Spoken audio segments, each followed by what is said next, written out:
ओम नमो भगवते वासुदेवाय। श्रीमद्भागवत महापुराण की कथा। कृष्णं नारायणं वन्दे, कृष्णं वन्दे व्रजप्रियम्, कृष्णं द्वैपायनं वन्दे, कृष्णं वन्दे पृथासुतम्। अथ चतुर्थस्कन्धः पंचविंशोऽध्यायः। पुरंजनोपाख्यान का प्रारंभ। गुरु वृंदावन बिहारी लाल की जय। श्री मैत्रेय जी कहते हैं, विदुर जी, इस प्रकार भगवान शंकर ने प्रचेताओं को उपदेश दिया। फिर प्रचेताओं ने शंकर जी की बड़े भक्ति भाव से पूजा की। इसके पश्चात वे उन राजकुमारों के सामने ही अंतर्ध्यान हो गए।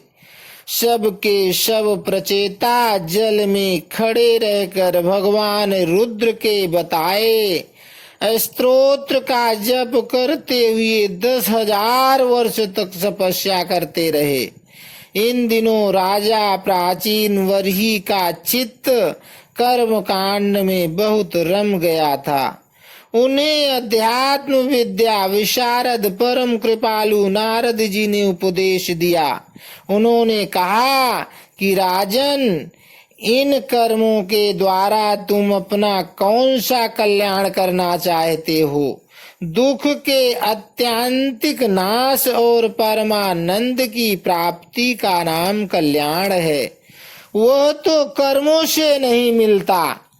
राजा ने कहा, महाभाग नारद जी, मेरी बुद्धि कर्म में फंसी हुई है, इसलिए मुझे परम कल्याण का कोई पता नहीं है। आप मुझे विशुद्ध ज्ञान का उपदेश दीजिए, जिससे मैं इस कर्म बंधन से छूट जाऊं। जो पुरुष कपट धर्ममय गृहस्थाश्रम में ही रहता हुआ पुत्र स्त्री और धन को ही परम पुरुषार्थ मानता है, वह अज्ञानवश संसारारण्य में ही भटकता रहने के कारण उस परम कल्याण को प्राप्त नहीं कर सकता। श्री नारद जी ने कहा, देखो देखो राजन, तुमने यज्ञ में निर्दयता पूर्वक जिन 1000 पशुओं की बलि दी है, उन्हें आकाश में देखो। ये सब तुम्हारे द्वारा प्राप्त हुई पीड़ाओं को याद करते हुए बदला लेने के लिए तुम्हारी वाट जो देख रहे हैं। जब तुम मरकर परलोक में जाओगे, तब ये अत्यंत क्रोध में भरकर तुम्हें अपने लोहे के से सींगों से छेदेंगे। अच्छा, इस विषय में मैं तुम्हें एक प्राचीन उपाख्यान सुनाता हूँ। वह राजा पुरंजन का चरित्र है।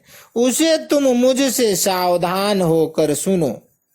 राजन, पूर्व काल में पुरंजन नाम का एक बड़ा यशस्वी राजा था। उसका अविज्ञात नामक एक मित्र था। कोई भी उसकी चेष्टाओं को समझ नहीं सकता था। राजा पुरंजन अपने रहने योग्य स्थान की खोज में सारी पृथ्वी में घूमा। फिर भी जब उसे कोई अनुरूप स्थान न मिला, तब वह कुछ उदास सा हो गया। उसे तरह तरह के भोगों की लालसा थी। उसे भोगने के लिए उसने संसार में जितने नगर देखे, उनमें से कोई भी उसे ठीक न जचा। एक दिन उसने हिमालय के दक्षिण तटवर्ती शिखरों पर कर्मभूमि भारत खंड में एक 9 द्वारा नगर देखा। वह सब प्रकार के सुलक्षणों से संपन्न था।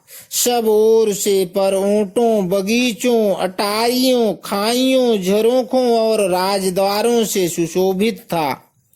और सोने चांदी तथा लोहे के शिखरों वाले विशाल भवनों से खचाखच भरा था। उसके महलों की फर्शें नीलम, स्फटिक, वैदूर्य, मोती, पन्ने और लालों की बनी हुई थी। अपनी कांति के कारण वह नागों की राजधानी भोगवतीपुरी के सम्मान जान पड़ता था।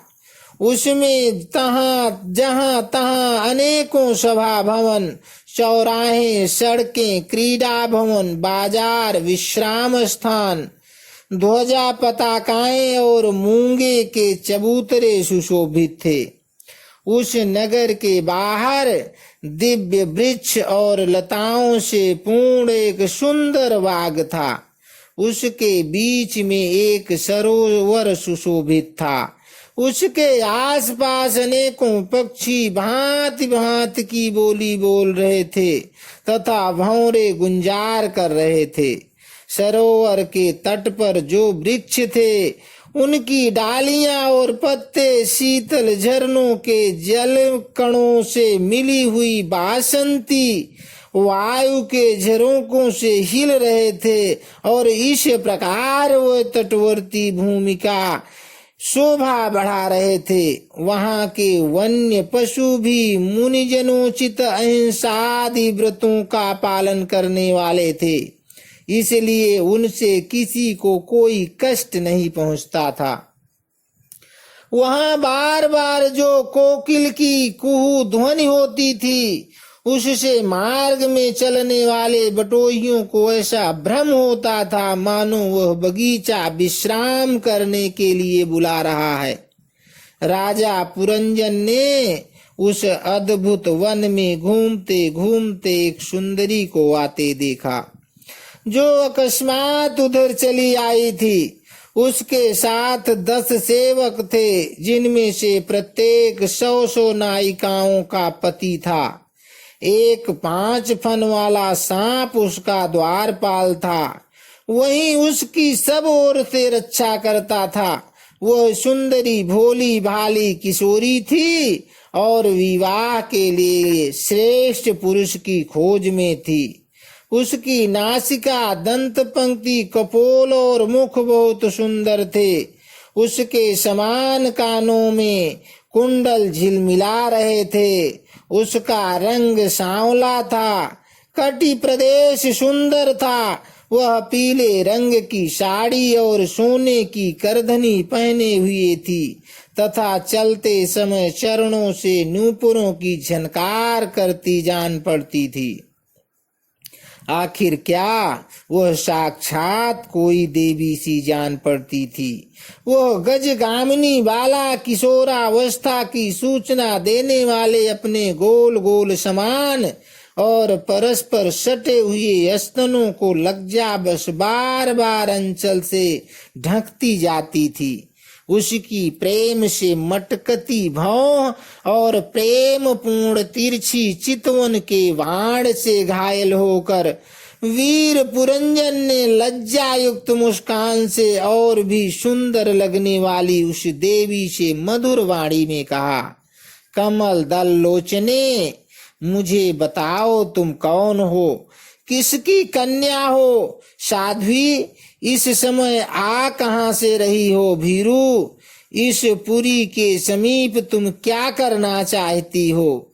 शुभ्रू, तुम्हारे साथ इस 11वें महान शूरवीर से संचालित ये 10 सेवक कौन हैं और ये सहेलियां तथा तुम्हारे आगे आगे चलने वाला ये सर्प कौन है। सुंदरी, तुम साक्षात लज्जा देवी हो अथवा उमा, रमा और ब्रह्माणी में से कोई हो। यहाँ वन में मुनियों की तरह एकांतवास करके क्या अपने पति देव को खोज रही हो। तुम्हारे प्राणनाथ तो तुम उनके चरणों की कामना करती हो, इतने से ही पूर्ण काम हो जाएंगे। अच्छा, यदि तुम साक्षात कमला देवी हो तो तुम्हारे हाथ का क्रीड़ा कमल कहाँ गिर गया। शुभगे, तुम इनमें से तो कोई हो नहीं, किंतु तुम्हारे चरण पृथ्वी का स्पर्श कर रहे हैं।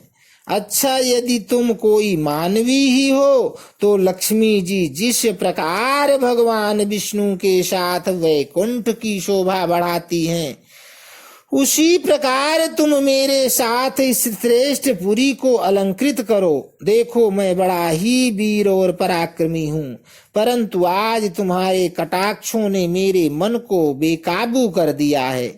तुम्हारी लजीली और रतिभाव से भरी मुस्कान के साथ भौहों के संकेत पाकर यह शक्तिशाली कामदेव मुझे पीड़ित कर रहा है। इसलिए सुंदरी, अब तुम्हें मुझ पर कृपा करनी चाहिए। शुचि स्मिते, सुंदर भौहें और सुघड़ नेत्रों से सुशोभित तुम्हारा मुखारविंद, इन लंबी लंबी काली अलकावलियों से घिरा हुआ तुम्हारे मुख से निकले हुए वाक्य बड़े ही मीठे और मन हरने वाले हैं, परंतु वह मुख तो लाज के मारे मेरी ओर होता ही नहीं। जरा ऊंचा करके अपने उस सुंदर मुखड़े का मुझे दर्शन तो कराओ। श्री नारद जी ने कहा, वीरवर, जब राजा पुरंजन ने अधीर से होकर इस प्रकार याचना की, तब उस बाला ने भी हंसते हुए उसका अनुमोदन किया। वो भी राजा को देखकर मोहित हो चुकी थी। वह कहने लगी, नरश्रेष्ठ, हमें अपने उत्पन्न करने वाले का ठीक ठीक पता नहीं है, और न ही हम अपने या किसी दूसरे के नाम या गोत्र को ही जानती हैं। वीरवर, आज हम सब इस पुरी में हैं, इसके सिवा मैं और कुछ नहीं जानती। मुझे इसका भी पता नहीं है कि हमारे रहने के लिए यह पुरी किसने बनाई है। प्रियवर, ये पुरुष मेरे सखा और स्त्रियां मेरी सहेलियां हैं, तथा जिस समय मैं सो जाती हूँ यह सर्व जागता हुआ इस पुरी की रक्षा करता रहता है। शत्रुदमन, आप यहाँ पधारें, यह मेरे लिए सौभाग्य की बात है। आपका मंगलमय हो। आपको विषय भोगों की इच्छा है, उसकी पूर्ति के लिए मैं अपने साथियों सहित सभी प्रकार के भोग प्रस्तुत करती रहूंगी। प्रभो, इस 9 द्वारों वाली पुरी में मेरे प्रस्तुत किए हुए इच्छित भोगों को भोगते हुए आप सैकड़ों वर्षों तक निवास कीजिए। भला आपको छोड़कर मैं और किसके साथ रमण करूंगी। दूसरे लोग तो न रति सुख को जानते हैं, न विहित भोगों को ही भोगते हैं, न परलोक का ही विचार करते हैं, और न कल क्या होगा इसका भी ध्यान रखते हैं। अतएव पशु तुल्य हैं। अहो, इस लोक में गृहस्थाश्रम में ही धर्म, अर्थ, काम, संतान, सुख, मोक्ष, सुयश और स्वर्ग आदि दिव्य लोकों की प्राप्ति हो सकती है। संसार त्यागी यतिजन तो इन सब की कल्पना भी नहीं कर सकते। महापुरुषों का कथन है कि इस लोक में पितर, देव, ऋषि, मनुष्य तथा संपूर्ण प्राणियों के और अपने भी कल्याण का आश्रय एकमात्र गृहस्थाश्रम ही है। वीर शिरोमणे, लोक में मेरी जैसी कौन स्त्री होगी जो स्वयं प्राप्त हुए आप जैसे सुप्रसिद्ध, उदार चित्त और सुंदर पति को वर्ण ना करेगी। महाबाहो, इस पृथ्वी पर आपकी सांप जैसी गोलाकार सुकोमल भुजाओं में स्थान पाने के लिए किस कामनी का चित्त न ललचावेगा। आप तो अपनी मधुर मुस्कानमयी करुणापूर्ण दृष्टि से हम जैसे अनाथाओं के मानसिक संताप को शांत करने के लिए ही पृथ्वी पर विचर रहे हैं। श्री नारद जी ने कहा, राजन, उन स्त्री पुरुषों ने इस प्रकार एक दूसरे की बात का समर्थन कर फिर 100 वर्षों तक उसी पुरी में रहकर आनंद भोगा। गायक लोक सुमधुर स्वर में जहाँ तहाँ राजा पुरंजन की कीर्ति गाया करते थे। जब ग्रीष्म ऋतु आती तब वह अनेकों स्त्रियों के साथ सरोवर में घुसकर जल क्रीड़ा करता। उस नगर में जो 9 द्वार थे उनमें से 7 नगरी के ऊपर और 2 नीचे थे। उस नगर का जो कोई राजा होता था उसके पृथक पृथक देशों में जाने के लिए ये द्वार बनाए गए थे। राजन, इनमें से 5 पूर्व, 1 दक्षिण, 1 उत्तर और 2 पश्चिम की ओर थे। उनके नामों का वर्णन करता हूँ। पूर्व की ओर खद्योता और आविर्मुखी नाम के 2 द्वार एक ही जगह पर बनाए गए थे। उनमें होकर राजा पुरंजन अपने मित्र द्युमान के साथ विभ्राजित नामक देशों को जाया करता था। इसी प्रकार उस ओर नलिनी और नालिनी नाम के 2 द्वार और भी एक ही जगह बनाए गए थे। उनसे होकर वह अवधूत के साथ सौरभ नामक देश को जाता था। पूर्व दिशा की ओर मुख्या नाम का जो 5वां द्वार था उसमें होकर वह रसज्ञ और विपण के साथ क्रमशः बहुदन और आपण नाम के देशों को जाता था। पुरी के दक्षिण की ओर जो पितृहु नाम का द्वार था उसमें होकर राजा पुरंजन श्रुतधर के साथ दक्षिण पांचाल देश को जाता था। उत्तर की ओर जो देवहु नाम का द्वार था उससे श्रुतधर के साथ ही वह उत्तर पंचाल देश को जाता था। पश्चिम दिशा में आसुरी नाम का दरवाजा था, उसमें होकर वह दुर्मद के साथ ग्रामक देश को जाता था। तथा निऋति नाम का जो दूसरा पश्चिम द्वार था उससे लुब्धक के साथ वह वैशक नाम के देश को जाता था। इस नगर के निवासियों में निर्वाक और पेशस्कृत नाम ये 2 नागरिक अंधे थे। राजा पुरंजन आंख वाले नागरिकों का अधिपति होने पर भी इन्हीं की सहायता से जहां तहां जाता और सब प्रकार के कार्य करता था। जब कभी अपने प्रधान सेवक विशुचीन के साथ अंतःपुर में जाता तब उसे स्त्री और पुत्रों के कारण होने वाले मोह, प्रसन्नता एवं हर्ष आदि विकारों का अनुभव होता। उसका चित्त तरह तरह के कर्मों में फंसा हुआ था और काम परवश होने के कारण वह मूढ़ रमणी के द्वारा ठगा गया था। उसकी रानी जो काम करती थी वही वो भी करने लगता था। वह जब मद्यपान करती थी तब वह भी मदिरा पीता और मद से उत्पन्न हो जाता था। जब वह भोजन करती तब आप भी भोजन करने लगता और जब कुछ चबाती तब आप भी वही वस्तु चबाने लगता था। इसी प्रकार कभी अपने गाने पर गाने लगता, रोने पर रोने लगता, हंसने पर हंसने लगता और बोलने पर बोलने लगता। वह दौड़ती तो दौड़ता और आप भी दौड़ने लगते, खड़ी होती तो आप भी खड़ा हो जाता, सोती तो आप भी उसी के साथ सो जाता और बैठती तो आप भी बैठ जाता। कभी वह सुनने लगती तो आप भी सुनने लगते, देखती तो देखने लगता, सूंघती तो सूंघने लगता और किसी चीज को छूती तो आप भी छूने लगता। कभी उसकी प्रिया शोकाकुल होती तो आप भी अत्यंत दीन के समान व्याकुल हो जाता। जब वह प्रसन्न होती आप भी प्रसन्न हो जाता और उसके आनंदित होने पर आप भी आनंदित हो जाता। इस प्रकार राजा पुरंजन अपनी सुंदर स्त्री के द्वारा ठगा गया। सारा प्रकृति वर्ग परिकर ही उसको धोखा देने लगा।